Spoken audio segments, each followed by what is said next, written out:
Hello and welcome back to Live Now with Veenu and Chuck. I'm your host, Veenu Keller, along with my amazing co-host, Chuck Hogan. We want to welcome you to Spanglish World Network and her network on Zingo TV's channel 250 and 251. Please remember to download both the Zingo TV app on the respective app stores on iOS and Android devices. While you download, make sure to rate and leave a comment. The app is free. Zingo TV is also available on Google Chromecast, Amazon Fire, Fire Sticks, Roku Sticks, and all smart TVs 2016 and forward.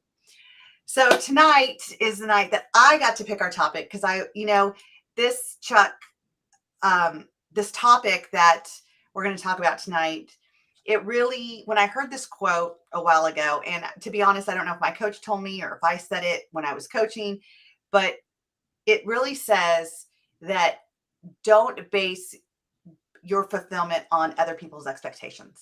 Yes. And when I heard that 2 weeks ago, I said, wow, I think that this is where most of us come up with that judgment, right? It's, what is our definition of success?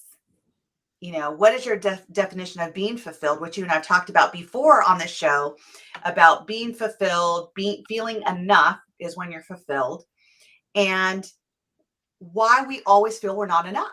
Because to be fulfilled means that we're fulfilling everybody else's expectations of them that they want in us. And then once we do, then and only then are we really fulfilled, which really has not worked out very well for me. I don't know about you. Well, it's kind of like raindrops, right? Rain doesn't accumulate just in one spot or where you want it to. It kind of goes everywhere. We can say the same about expectations and happiness.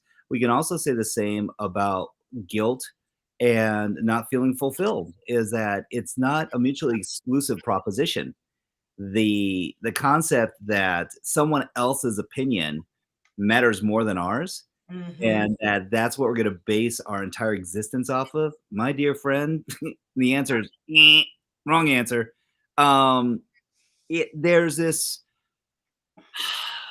kind of fundamental, I'll say, and I don't want to call it a flaw, I'll just say it's a scenario, it's an engagement that we're associated to as children. And part of it is that it's even how we learn how to play games. Because most of the time when you're little and you're learning about games, there's no judgment.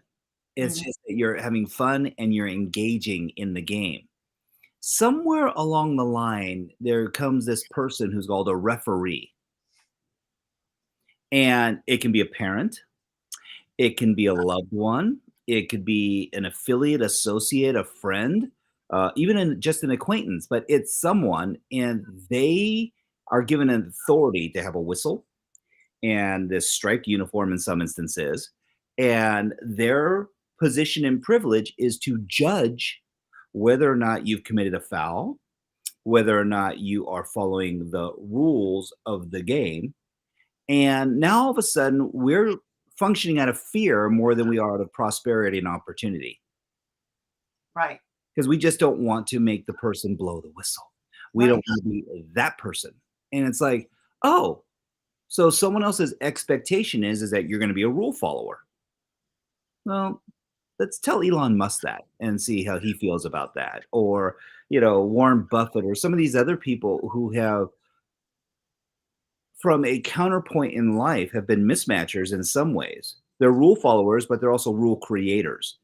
And so what's the difference? To your point, is your happiness and prosperity predicated on someone else's opinion of you, their expectation of you, what they think you should have been or are or aren't? Well, I think that our brains are formed this way because when we're born, we're a little creature that knows how to cry. That's it. That's every sign of communication is through crying, right? If I'm hungry, I cry. If I want you to pick me up, I cry. If I want you to change me, I cry. If I'm uncomfortable, I cry. If I have a headache, I cry. And this big person that we know is our parents, because we're so tiny at that time. These people are giant, like this big giant's coming to pick me up. And all of a sudden we learn that if we cry, they come. And then they try all these different things to make sure we get satisfied. And We also learn as we get older through toddler stage that when we do something that they like, they cheer us on. Yes. And when we do something they don't like, they scold us or they with what we think they withhold their love from us, and it was so funny because my daughter was saying something. She got, we were at Myrtle Beach and we were cleaning up, and I'm like, oh gosh, we have 3 ice creams in here, we got to get rid of them. And of course all the kids are like, I want one. And our daughter saying, she says, I just love you guys. And I'm like, you love us now because you get the ice cream in the morning? She says, well, even when I'm mad at you, I want you to know something. I still love you. Hmm. And I thought to myself, what a beautiful thing that she is saying in this moment, because she obviously knows that's true with us too. Is Yes. that through her upbringing, when we're angry or we're disciplining or there's a hard no when she doesn't want it, she still knows that we love her because she's able to communicate this. But I'm just saying, we're raised that way, right? That we have to impress that person to get the applause, to get the congratulations. And as we grow up, we do the same thing in schools. How do you get the star by your name? How do you get the honor roll? How do you get noticed by your coach on the team? It's the pain and pleasure principle that we talked about last week. It's this fundamental ideology that when there's praise, that you love me, and now I get love and connection. The number one thing that all human beings are looking for is connection. Right. Now, if we want to compound that and say, oh, okay, well, connection's enough. For many people, it is. If they feel connected, then they actually feel it's like, why do people go to nightclubs? Why do people socialize? Why do they go to, communal events? I say, if it's a self-help seminar, if it's church, it's people communing together for connection. Because people will rather get connection than love. Because if they don't know true love or they don't know the feeling of true love, which is absolute connection, right? Mhm. Unconditional love is absolute connection. They will sacrifice that just to have that connection. And I know that all too well, my friend, from years ago. Well, and so part of it is that and this goes to exactly the topic today. What is the expectation in each one of these environments? Because when we actually go to these spaces, we are actually signing on for whatever version of expectation it is. The expectation in church is very different than the expectation at a nightclub. The expectation is it very different at a nightclub than it is in your college course, or than it is within the scope of your family and your friends. So, how does this become so important? Well, the leverage is that we develop our own reality.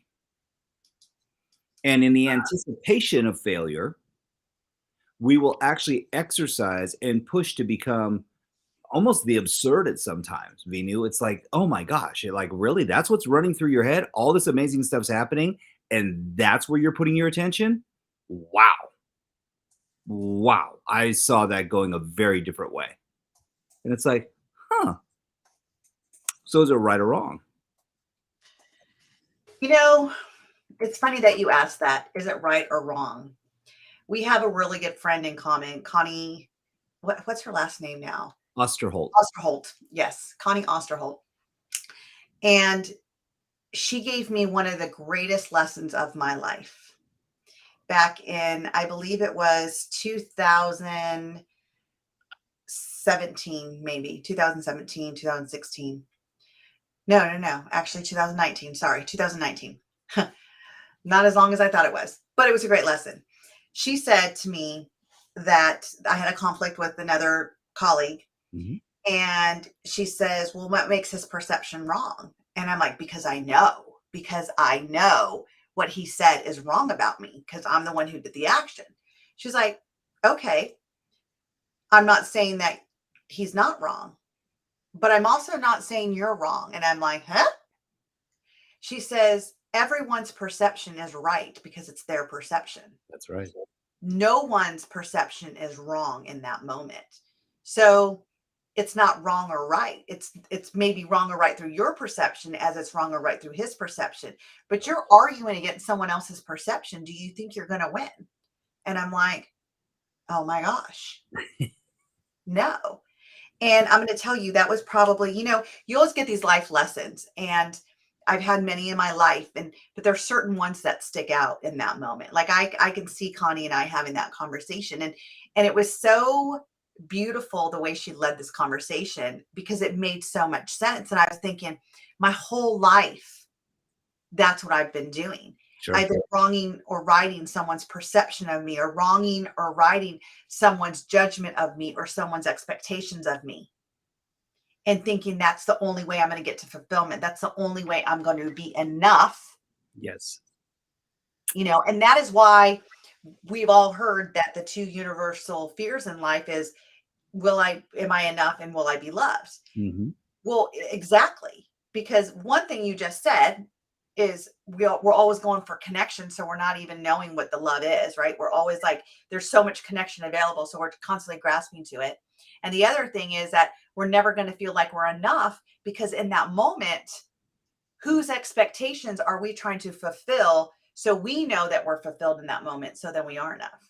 Well, we know this, and you know this far better than most in your years of child development and your background in family communication and relations, that our formidable concepts of self are inherited, that our value systems are widely influenced by the environments that we were affiliated with in our formidable years, i.e., from your birth to when you're about 17 years old. Right. And so the perceptions that we're actually using to measure are kind of a sliding scale because they're not ours entirely. They're ours in operation. Mm-hmm. So if I were to put it a different way, your hard drive, which is your unconscious, has been programmed. 90% of which you did not put in there as an operating system. Right. And so when we're using this and going, okay, how do I feel? I don't know. Based on my current life situation, this is what I'm experiencing right now. Mm, Hmm, did I actively select to feel this way? Nope, not really. Don't even know why I'm feeling this way, but I'm having a reaction or a response to a trigger, or you know what? Frankly, I'm just not happy right now. right. Okay, why? I don't know. And this becomes one of the universal questions for some folks when we start talking about anticipation, expectations. You know, there's this concept in business that if you manage a client's expectations, that you're being proactive and that you know exactly what they need in their life. And I was like, going, really? Do they know what they need in their life? Or is that just a perception as well? Right. Because if we really start following this Hansel and Gretel trail of crumbs down the rabbit hole, it can get pretty perverse pretty quick. And that is, do any of us really know what we need? Well, I think you had a great point there, Chuck, is that anticipation. It's that whole gambling theory.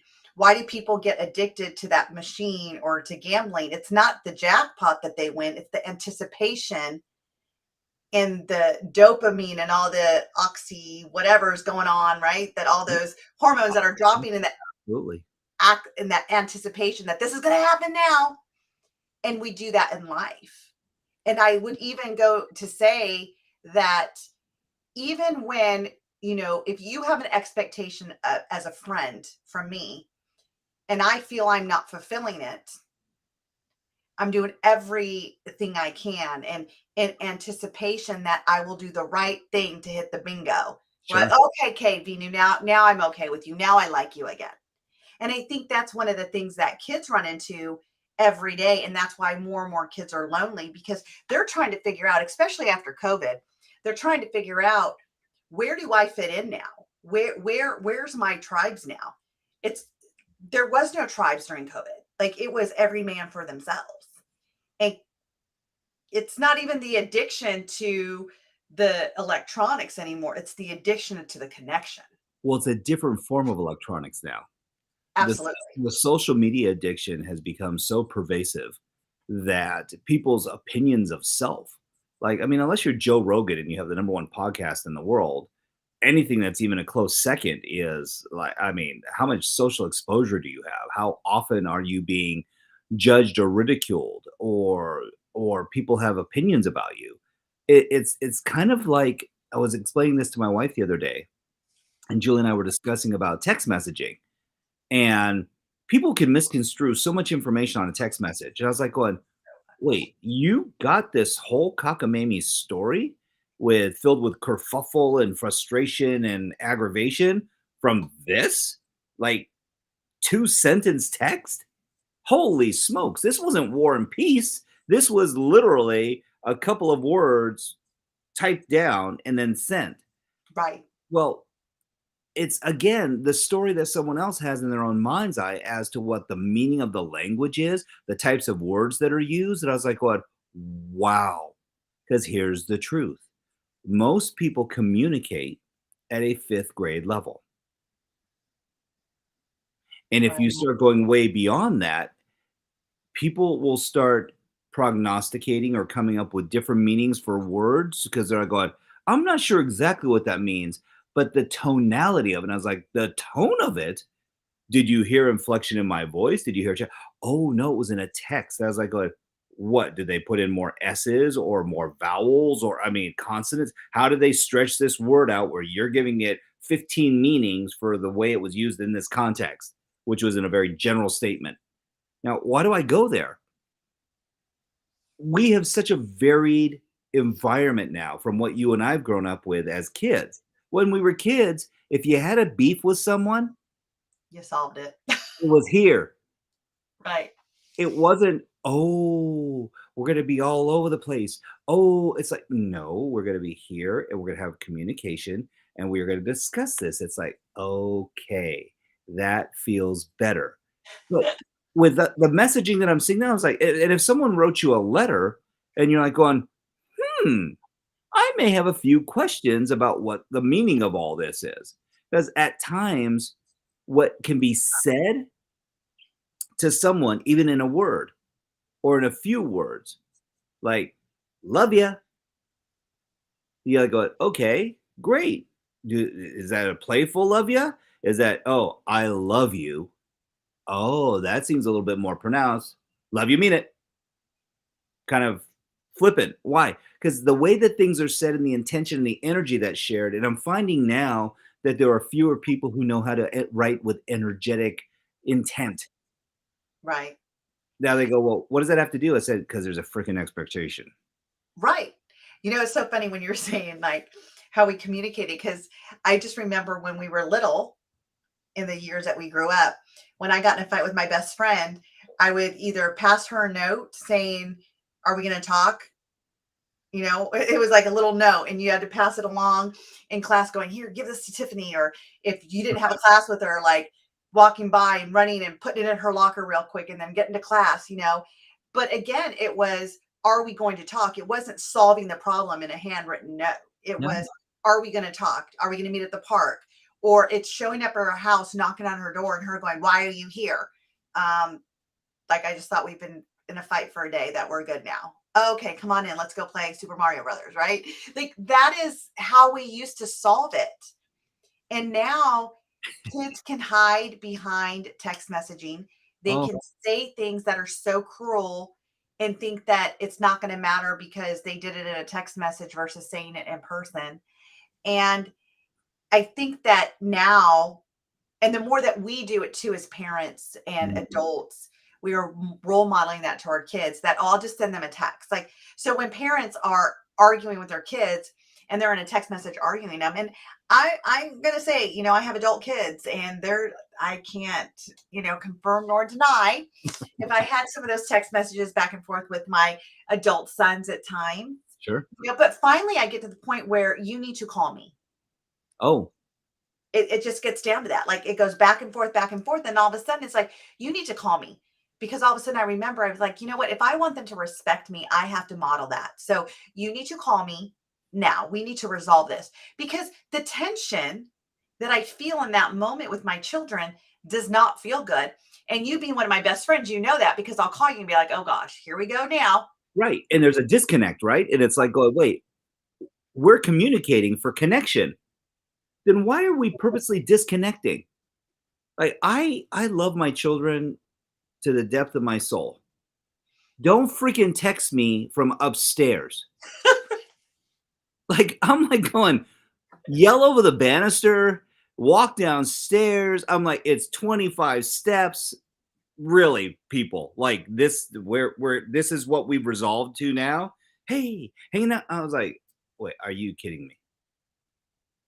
You're kidding me. I love this." What someone's writing, I like using it. It's too much to text. Call Yes, me. I love that. Yeah, too It much to is. text. Call me. It is.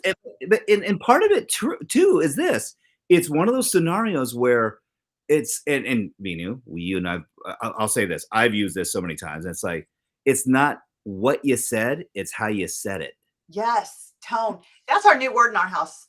Tone, Yep. tone, tone. Because we are all, my husband, I, and the twins, all four of us, are practicing our tonality.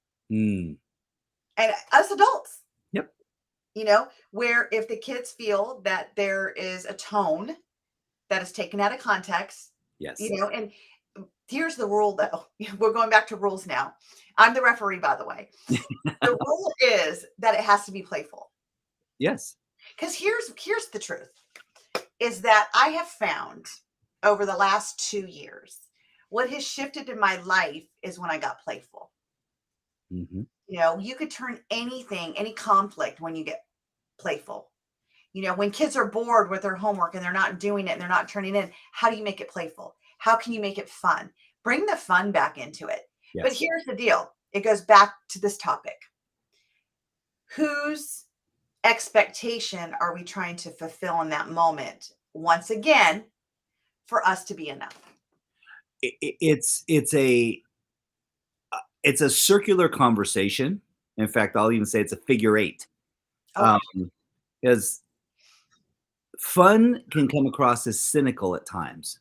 mm, And people go, "Well, what's the difference?" I said, "Motive and intention." mhm. So part of, I'll say, expectation can be predicated back to values. And it's like, "Oh, well, give me an example." Okay, gratitude, the value of gratitude. Mm, When living in gratitude, I have found it personally difficult to be cynical. In fact, I have found that it is much easier to be present in appreciation and gratitude. right, So, why does figure eight conversations happen? I say, well, because life conditions happen. right. And so when we're not getting what we need, we shift to gratitude. And I was like, oh, it changes the conversation. And people go, but then what shifts? I say, comfort. So you get to a place of comfort, and then we kind of, I'll say, at least myself, lose the awareness around presence. Mm, Not that you're not in gratitude, but you've exercised gratitude, and now there becomes an expectation that things should go back to some sense of normalcy. And I go, oh, so we're in this looping of conditional behavior to mhm. come back to feeling good. Right, because as soon as I meet your expectation, then we're good until we're not again. And then we go into that. And see, these are the recipes, though. These are the recipes that keep us in that figure eight conversation and never get us out until one person recognizes it and says, you know what? What's my own expectation? How do I want to create my own standard and meet that standard? And here's what I need you to do to support me in meeting my standard. Beautiful. But here's the problem. And I'm lucky that you're coming on my show this Thursday because we're going to really look at this in the parenting and child, more so in that realm. But just to give a little teaser, it's this is why a lot of kids fear their parents, Sure. because their parents have this expectation of them. Mm. You will be the captain of the cheerleader. You will be the star quarterback of the football team. You will be in charge of your class. And the kids are like, but I don't want to be. I don't even want to cheerlead. What I Right. don't even like football. And yet these kids are so stressed out. They're not speaking to their parents because they feel if they don't meet that expectation, they themselves will not be fulfilled. And it's teaching them that your parents are here to guide you. That's Absolutely. it. They're not here to tell you what your expectations are and what fulfillment looks like for you. No, true. True. And Venu, I'm gonna beg your indulgence. My computer's saying low battery, so I'm gonna make sure that I'm actually charging. So I want you to continue on that for a moment Yeah. with this one thought. What makes it work and what makes it not work when you're in that particular frame of that expectation? And I'm gonna be back in 1 second, literally. So, going back with what he's saying is that what makes it work and what makes it not work. Number one, it's the communication.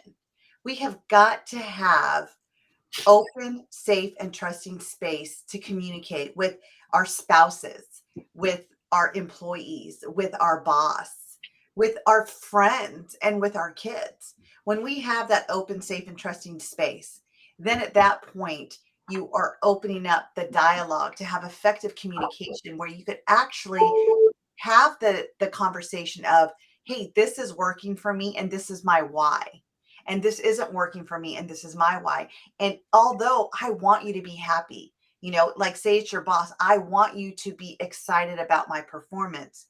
The avenue I want to take is this way, and this is why I feel it's going to work, and I'm still going to get you that outcome. It's just not going to look the way that you want me to.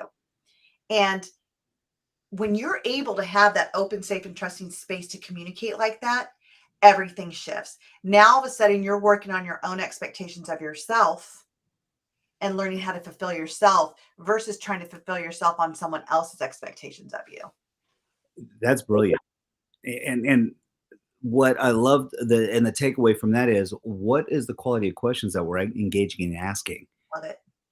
When we're dealing with adults, there's this expectation, right? This anticipation, if you will, that they're going to be able to cultivate a very articulated and clear response.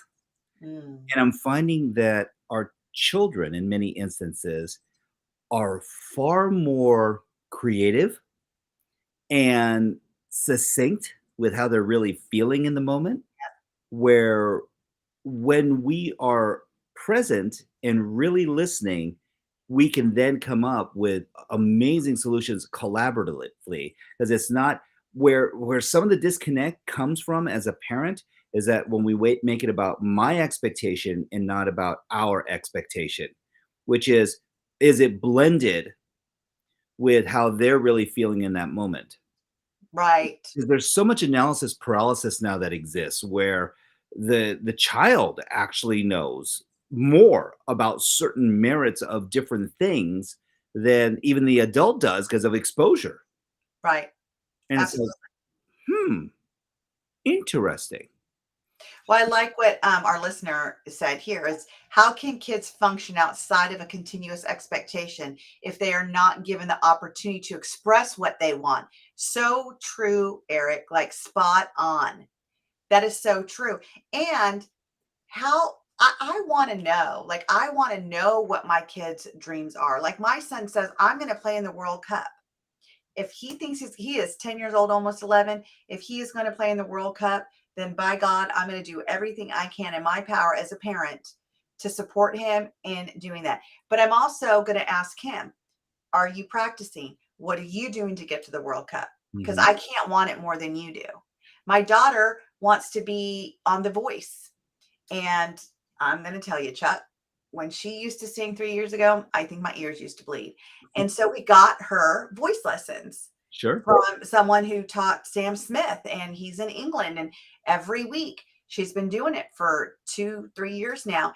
And her voice has become so beautiful. Mhm. because she practices and she practices all the time. And at first I was telling her, okay, here we go, right? My expectations. I'm paying for this. You need to put everything into it. I'm like, you're not practicing, you're not practicing, you're not practicing. And that beautiful smile of hers was getting worse and worse and frowning and sad. And I'm like, I don't know why you're sad. I'm paying for the thing. Why aren't you practicing? And here's what her coach said to me. Her voice coach says, will you stop?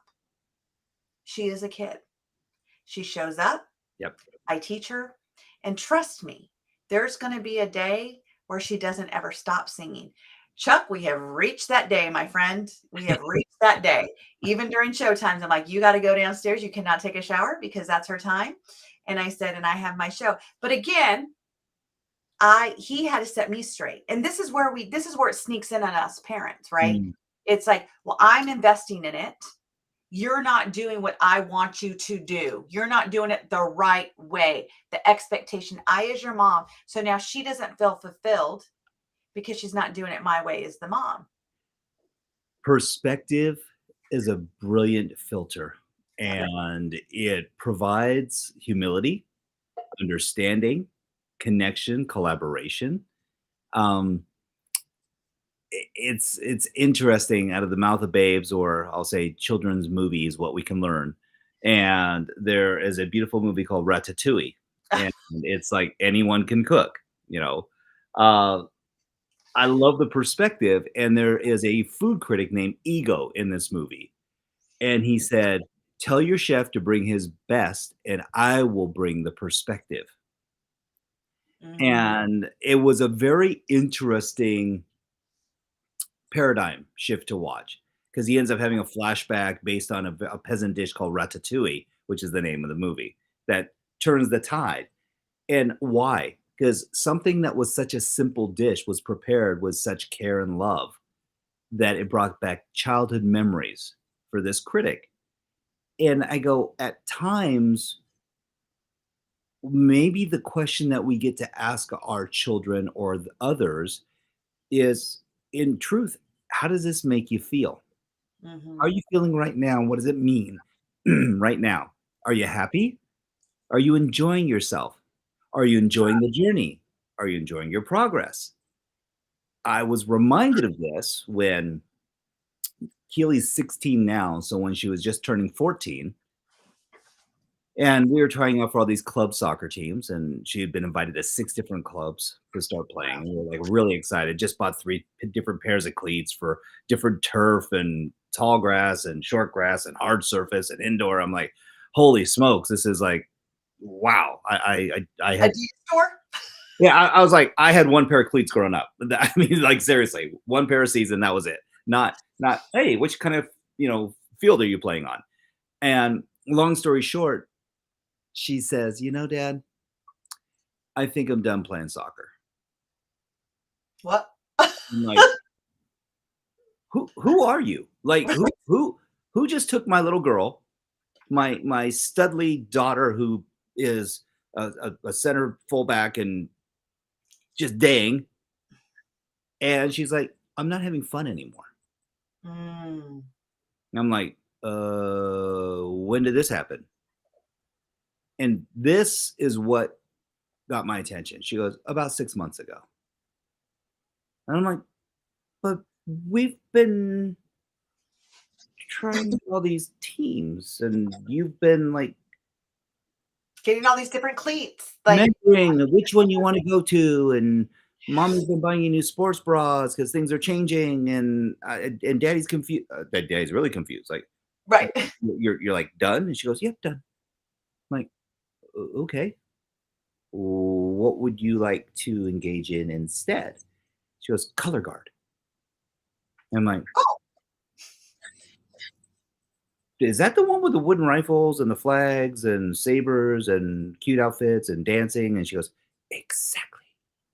And I was like, "What does that have to do with kicking a soccer ball?" She goes, "Nothing. mm, And it makes me happy." mm. And so a little part of me died that day, and Yeah. another part of me awoke that day. And it was like going, perspective. Yeah. Because we think our kids are enjoying something, and all of a sudden it was like, Ruh-roh. I saw that going a whole different way. And I pared it down to one thing. I had my expectations and thought, listen carefully to this, I was feeding hers.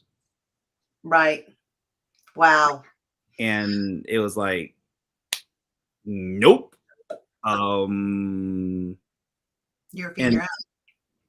I, as near as I can figure, I was not being fully appreciative and present. I Right. was so caught up in the hype of the other dads, the moms, their team, how they were doing, her skill set. She's naturally gifted at it. She has two legs that are like cannons, can clear the ball from any distance, can take shots like from 50, 45, 50 yards out. And you're like, oh, this is insane that this kid has this talent. And she was miserable. I had a client that had the same issue, and it's funny because Eric said the same thing that's happened to him.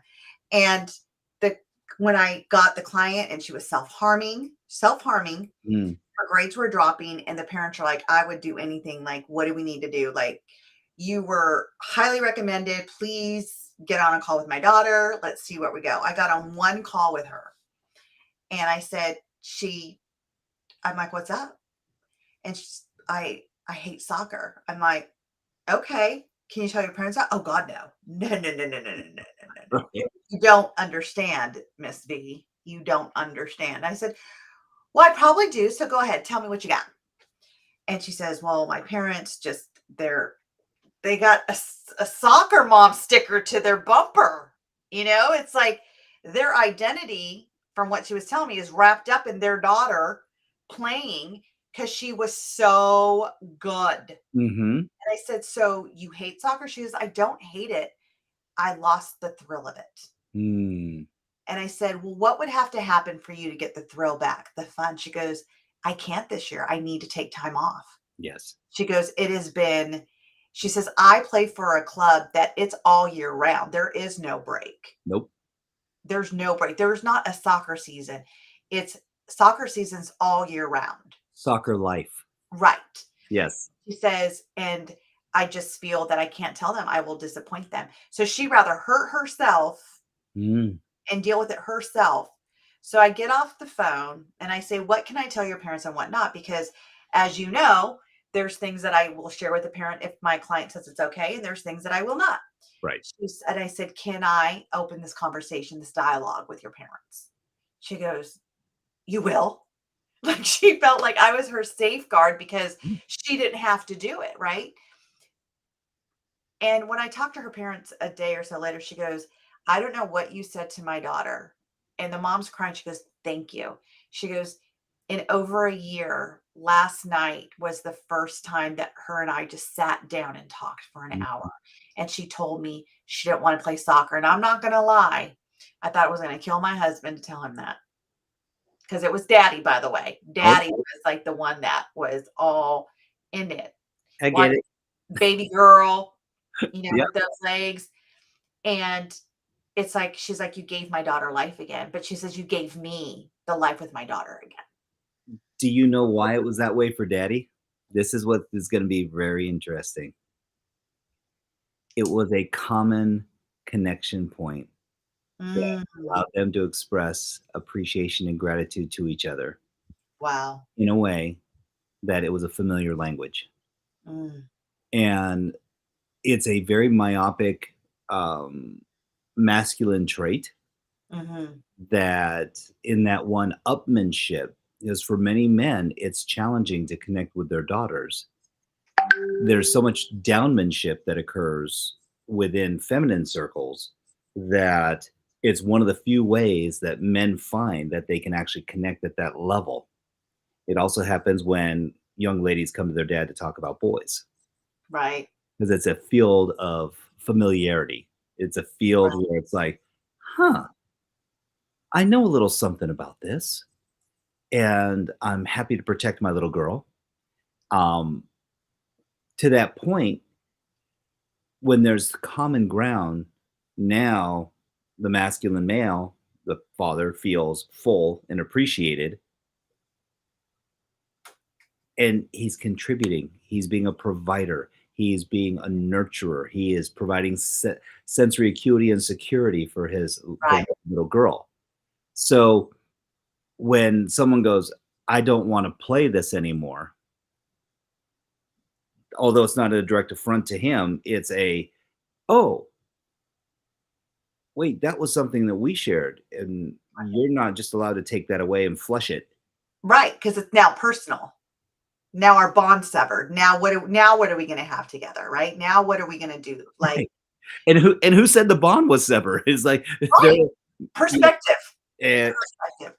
So, it goes back again, and this happens with friendships, this happens with employees when you feel you're not fulfilling, and this is like the real thing that this comes down to is ask yourself, for all our listeners out there, ask yourself, am I fulfilled in all the areas of my life, my career, my finances, my home life, my relationship, my parenting, my spiritual growth, my health journey, your career path, whatever it is, look at all your areas. And if you're not fulfilled, ask yourself, are you not fulfilled because of someone else's expectations or your own expectations? Because you might just find out you might be fulfilled if you start following your own expectations. Because that's what happened to me. When Yep. I went from not feeling enough in my life, and I Mhm. felt that a lot, and I contribute to no self-worth, no self-love, no self-esteem, yada, yada, yada. Right. But all that came to because I was never going to have self-worth when I didn't think I was valued enough because I couldn't meet other people's expectations, you know? And then I felt like everything I said was taken wrong. And, one of my mentors said that what you say is not bad, it's your delivery that's not great. And I was like, "Oh, yeah, about that." More About that. precisely, right? It's not what you said, it's how you said it, It and is, and and it's this goes perception again, the perception of how it's received. and this goes for how we speak to ourselves as well. Yes. Because you brought up an amazing point, Vino, and this is so if you're listening tonight and you this is the only thing you take away from this. Your self-talk is your own expectation. And if you're not willing to love self and others around you are saying, "You know how beautiful you are. You know how brilliant you are. You know how bold you are. I'm so proud of you." And your self-talk is that, "What's so special? Right. I'm not sure. Why do people keep saying this?" Well, maybe, just maybe, it's because they see greatness in you. Maybe it's because you're extremely hard on yourself, and under the auspices of saying, "I keep really high standards," you're judging all the time. I wanna say something about that, though, because I've lived in that, and I used to hide behind, "Well, I have high standards." Mhm. So what? Do the other people that are saying that have low standards? E exactly. Right? And do I really have high standards, or are my standards the standards I think you have on me that I'm not meeting? And again, this is that figure 8, right? We could go down that rabbit hole real quick. What if we just said thank you? What if? And What what if what there's if a possibility that they're right? right. And Hmm, what if we decided if you needed more information, just ask them where specifically, how specifically? that's Because if you could see someone else's perspective about you or someone else's opportunity to see your greatness in you and you can't find it yet, start asking. Start saying, "Thank you so much for that compliment. How specifically, where specifically do you see that?" yep. And allow them to share the knowledge they have about you within you so you too can start to see that. It's so important.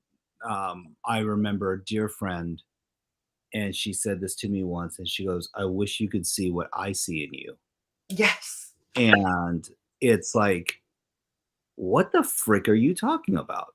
Like, "Okay, what is it that you see specifically?"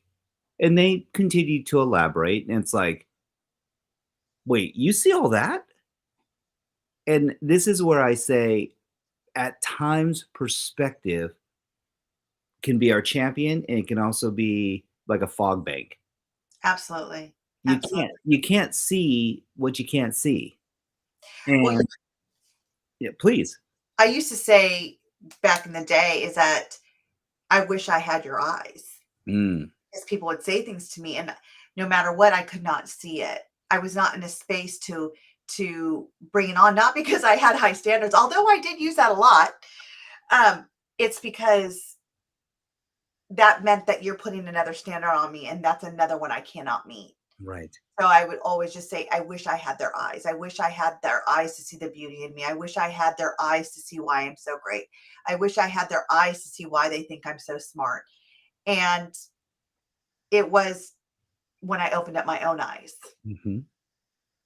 and I realized what I needed to see, not through their eyes, but through my own. That's what shifted for me. That grace and gratitude is such a huge gift, and in that appreciation of self, there are times when people will adopt an ideology of humility, and I was like, "Is it false modesty, or is it actually owning self?" Mm, See, there are those that deflect because it's easier, yeah, because if they don't have to raise their standard to meet the expectation that other people and the greatness that the other people see in them, then they're never going to disappoint anyone because they always feel like they're just above the fray. They're just above, that tipping point where it's like, hey, man, 100%. That was it, Chuck. That was it. That was exactly it. You nailed it. And how many people in life go through this? And that's why I felt this conversation had to be said because, I look at the way the world is changing. I look at the opinions about what's going to happen to the stock market, what's going to happen to our currency, what's going to happen. Again, are we going to stop? Are we going to live in fear of what could happen because someone else has an opinion about it? right. Or are we going to start living our life now the way we need to in the moment, in the present, to be fulfilled? We get to Absolutely. when we decide to. And that's really the tipping point to this entire conversation is when people get into a space of comfort, because that space that we were just talking about of being just beyond the fray, excuse me, is literally if you look at the sphere of comfort, of being okay, of being good, they're riding right at the top constantly. And so they go, ooh, but greatness, whew, that takes effort. That takes exceptional intention, focus, action. I'm comfortable where I'm at. And yes, and they're at that precipice where like going, ooh, I can kind of see over the edge. So it's kind of like a little risky, but there's so much security in staying in that safe spot that they don't adopt a higher identity. And here's Right. the reason why, the pain and pleasure principle, because they don't need to. And this is where when we start to see people do more to avoid pain than they'll do to give themselves pleasure.